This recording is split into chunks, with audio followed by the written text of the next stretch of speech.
मेरे युवा मित्र यदि सुन रहे हैं तो गौर से यह बात सुनो। आप मदद के इंतजार में अपना वक्त बर्बाद मत करो। Do not wait, do not wait, only hard work, hard work और हार्ड वर्क। मित्रों नमस्कार, आप हैं बसंत गुरु जी के साथ। मेरे एक युवा मित्र मेरे ही घर के पड़ोस में रहते हैं।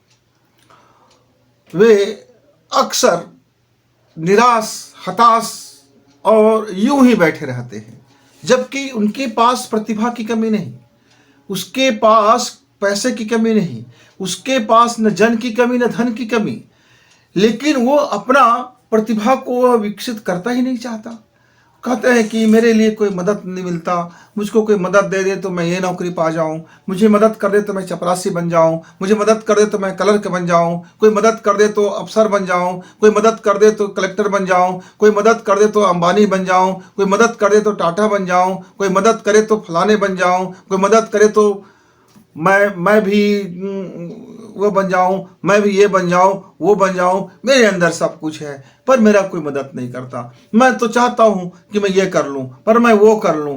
मतलब लफ्फाबाजी और भाषणबाजी के अलावा उसके जीवन में ऐसा लगता है कि कुछ नहीं है।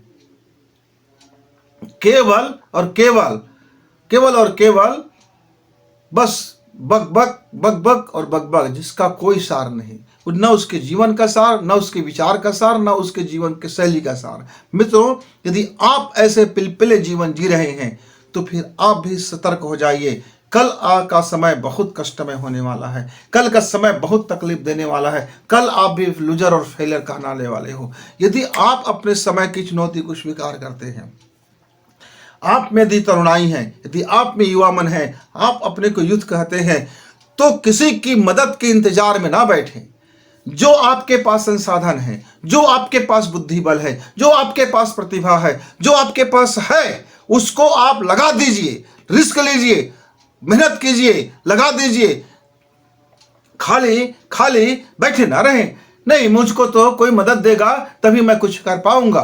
तो ऐसे लुंज पुंज को हम युवा नहीं बोलते, हम उनको बुढ़ा बोलते हैं। एक बुढ़ा व्यक्ति, एक आउट ऑफ डेट व्यक्ति, जिसका अब एक्सपायरी डेट हो गया है, ऐसे व्यक्ति मदद की उम्मीद करते रहते हैं। मित्र, जो एक्सपायरी डेट में जीवन जीता है, ऐसे लोग मदद के इंतजार में, मदद के लिए हाथे फैलाए, भीख मांगते, मदद की गुहार करते, चारों तरफ देखो तो रियाते, घिघियाते, मिमियाते और बड़बड़ाते, कुड़ते, कपड़ते, न जाने क्या क्या करते रहते हैं। तो मेरे आप युवा मित्र हो, यूथ हो, तो आपको यह शोभा नहीं देता। मदद लेना बुरी बात नहीं है, पर मदद के लिए बैठे रहना बुरी बात है।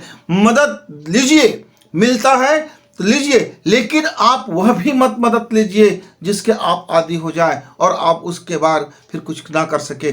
जैसे हमारे अंग्रेजी दवाएं होते हैं, आपको एक टेबलेट दिया गया, अब वह टेबलेट आपके कोशिकाओं को वो ध्वस्त कर दिया, अब आप उसके आदी हो गए। अब बिना उस दवा के फिर आपका वो तो बीमारी की ओर होता ही नहीं है। माने बीमारी ठीक कहाँ हुआ है, बीमारी को दबा दिया गया है, दबा दिया गया है और दबा दिया गया है। तो आपका यदि व्यापार व्यवसाय, आपके काम धाम, आपके प्रगति में यदि कोई मदद करने वाला कुछ इस तरह से आपको कैप्चर कर ले तो फिर आपके लिए तो नुकसानप्रद है।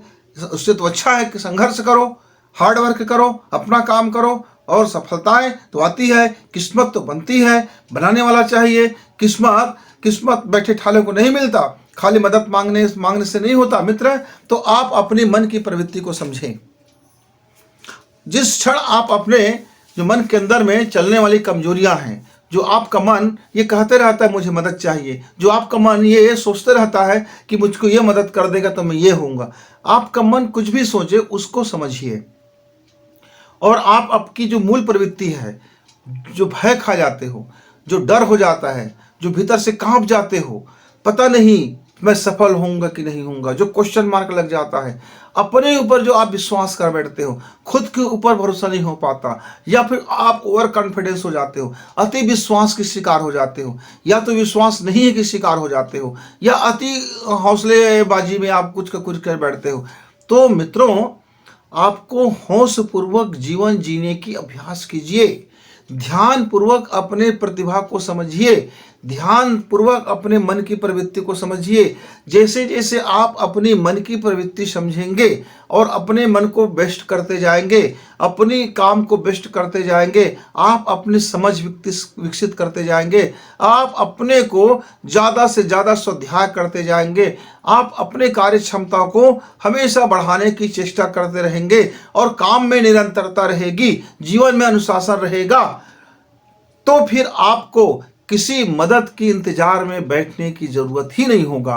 तब आप खुद दो चार को मदद कर पाओगे, तब आप अपने लाइफ का ओनर बनोगे। ऐसा नहीं किसी ने बना दिया, किसी ने डिसीजन ले लिया, किसी ने आपके बदले सोच दिया, किसी ने आपके बदले कर दिया, किसी ने आपको मदद कर दी, आप जीवन जी पड़े। नहीं मित्र, आप अपने लाइफ का खुद ओनर बनो।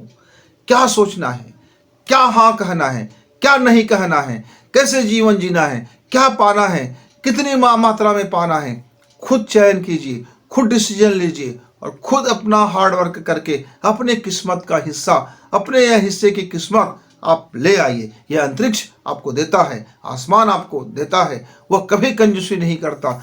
जो आपका हिस्सा है, जो आपका परिश्रम है, जो आपके इसमें आ रहा है हिस्से में, वो आपको मिलता है मित्र। इसीलिए तो हमारे बुजुर्ग कहते थे, चिंतन आपकी पूंजी है। यदि आप में सोचने की कला आ गया, चीजों को सही तरीका से देखने की कला आ गया, यानी आपका विजन क्लियर है, आप में विजन क्लियर है और आपकी सोच की ताकत है, और दूसरा उद्यम ही साधन है। यानी समझिए तो कैसे कि किस तरह से मैं अपने उस लक्ष्य को प्राप्त करूंगा। एक डिजाइन तैयार कीजिए और अपने छोटे छोटे टूल्स से अपने प्रोजेक्ट बना करके उस सारे प्रोजेक्ट को जब आप जोड़ते हो, तब वह आपका एक युक्ति संगत बन जाता है और युक्ति संगत से आप बड़े से बड़े ऊंचाई को पा सकते हो। कि आपका ऐसा नहीं है कि मैं 10 मंजिला मकान को जमीन से उछल कर जाना चाहता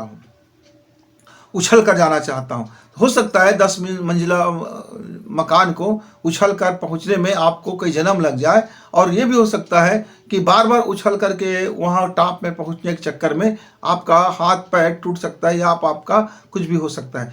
लेकिन यदि आपने युक्ति लगा लिया कि 10 मंजिला मंजिल को प्राप्त करना है, तो मैं इसके लिए क्यों ना सीढ़ी बना लूं, क्यों ना मैं इसके लिए कुछ ऐसी जुगाड़ बना लूं, क्यों ना मैं अपनी युक्ति का काम लूं और मैं एक एक सीढ़ी चढ़ता हुआ जाऊं और मैं अपने विज्ञान की नीति को और अपने दिमाग की इस्तेमाल करूं। और आप 10 मंजिल क्या, आप फिर 20 मंजिल चढ़ सकते हो, 100 मंजिल चढ़ सकते हो, क्योंकि आपके पास ये युक्ति है, अपने ऊंचाई को प्राप्त करने की युक्तियां हैं। और ये साधन, और ये कब मिलता है, जब आप अपनी पूरी दक्षता से पूरा हार्ड वर्क करना जानते हो, परिश्रम करना जानते हो, आलसी छोड़ देते हो।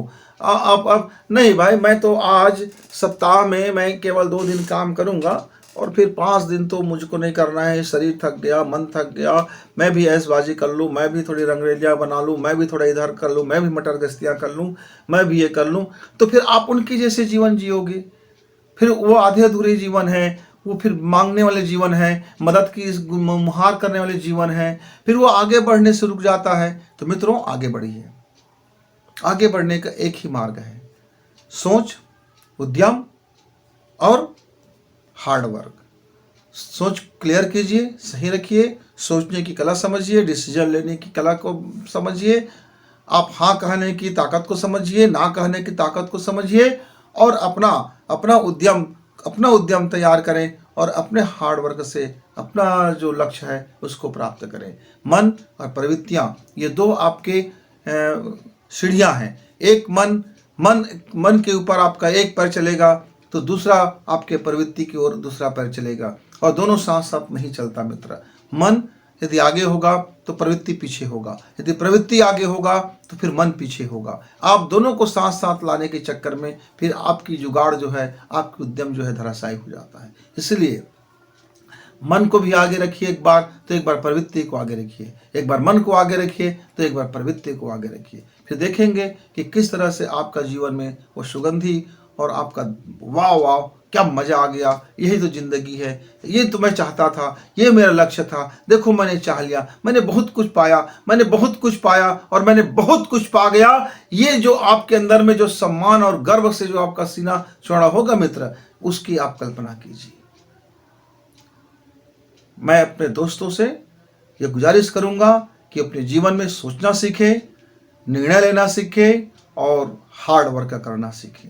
ये तीन पायदान, मन, प्रवृत्ति और आत्मबल, मन, प्रवृत्ति और आत्मबल, ये तीनों को सहचर बनाएं, तीनों को साथ साथ चले। फिर जीवन में वो खुशी आएंगे कि वह फिर आपको बार बार रिचार्ज करने की ज़रूरत नहीं होगा। वो आपका खुशियाँ, आपकी आनंद, आपकी प्रगति, आपकी सफलता तो आपके साथ साथ चलेगी। मित्रों, फिर मिलेंगे, तब तक गुरु जी को इजाज़त। नमस्कार, धन्यवाद।